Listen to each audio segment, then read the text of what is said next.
Perusahaan migas Rusia dan Malaysia tertarik kelola blok Natuna.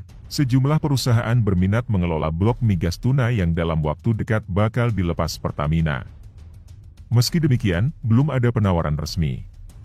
SKK Migas melaporkan bahwa perusahaan migas asal Rusia, Zarubezhneft, berminat masuk ke dalam proyek pengelolaan lapangan Natuna yang dalam waktu dekat bakal dilepas oleh PT Pertamina Persero. Adapun Zarubezhneft merupakan perusahaan migas yang telah mengakuisisi 50% hak partisipasi atau participating interest milik Premier Oil di Blok Tuna, perairan Natuna.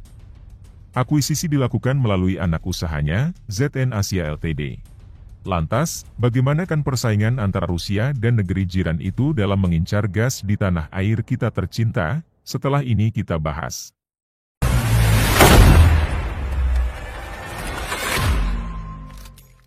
Kepala SKK Migas Dwi Sucipto mengatakan bahwa setelah kabar pelepasan blok Natuna oleh Pertamina mengudara, sejumlah perusahaan migas internasional disebut mulai menaruh minat pada kegiatan penambangan gas di blok tersebut.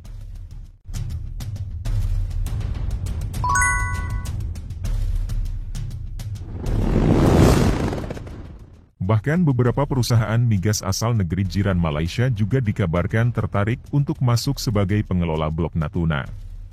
Saya kira di East Natuna sudah mulai banyak yang berminat, dari Malaysia juga berminat. Kemudian yang perusahaan dari Rusia mungkin hampir sama yang sekarang terlibat di blok Tuna, kata Dwi saat ditemui di kantor Kementerian ESDM pada Senin. Ditemui di lokasi yang sama, Direktur Jenderal Migas Kementerian ESDM Tutuka Aryadji menyampaikan bahwa pemerintah terbuka pada seluruh perusahaan yang berminat pada blok East Natuna. Kami buka umum ke seluruh dunia, siapa saja tertarik, kata Tutuka. Kendati demikian, dia mengatakan bahwa sejauh ini belum ada perusahaan yang memberikan kepastian soal pengelolaan blok East Natuna.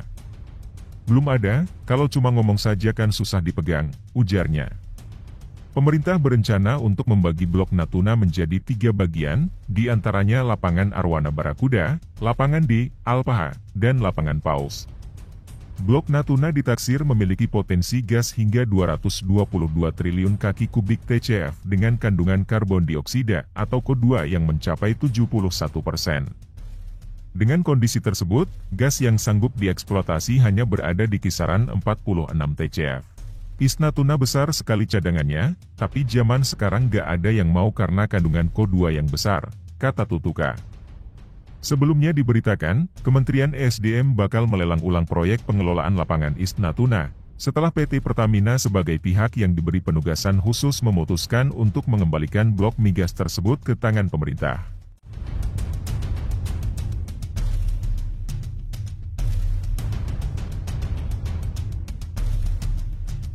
Menteri ESDM, Arifin Tasrif mengatakan proses pengembangan tersebut masih dalam tahap penyelesaian administrasi. Iya, kami lagi bahas Natuna, targetnya secepatnya. Kami akan selesaikan dulu administratifnya, kata Arifin saat ditemui wartawan di kantor Kementerian ESDM, Senin 28 November 2022. Saat ini kegiatan penambangan gas di Blok East Natuna terhenti seiring keputusan ExxonMobil dan perusahaan migas asal Thailand, PTT Exploration and Production yang sebelumnya merupakan bagian dari konsorsium East Natuna bersama Pertamina, memilih hengkang dan tidak melanjutkan kerjasama. Mandeknya pengelolaan lapangan gas tersebut dilatar belakangi tingginya kandungan CO2 yang tersimpan di blok tersebut.